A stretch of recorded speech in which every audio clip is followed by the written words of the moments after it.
Kev Adams est sur tous les fronts.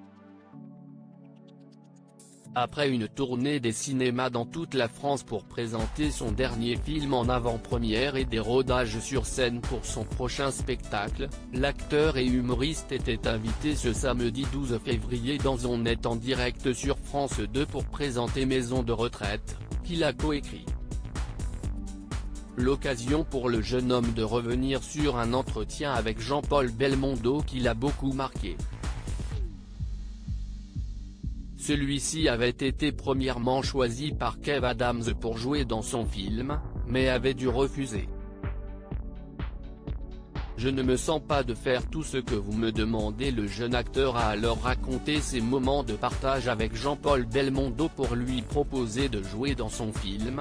J'ai eu la chance d'aller voir Jean-Paul dans le Sud. On a discuté du film.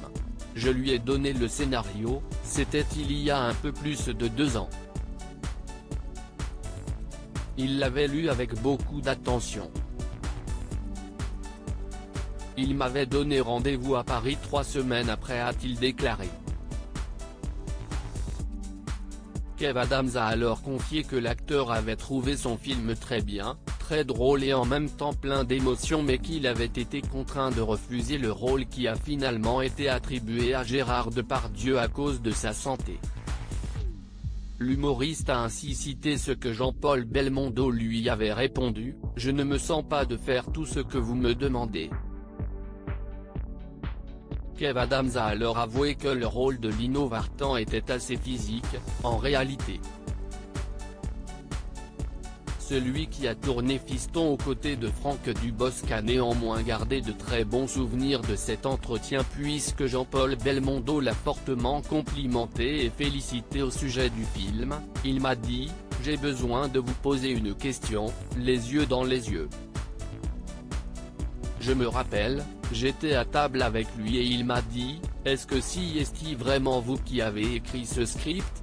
Je lui ai dit: oui, coécrit, je ne l'ai pas écrit tout seul et il m'a dit: si c'est vous qui avez écrit ce script, vous êtes un bon gamin, a révélé Kev Adams. Celui-ci a par ailleurs confié que dans le film, Gérard Depardieu disait à plusieurs reprises de son personnage qu'il est un bon gamin pour faire un clin d'œil aux propos de Jean-Paul Belmondo et ainsi lui rendre hommage. Loading Widget.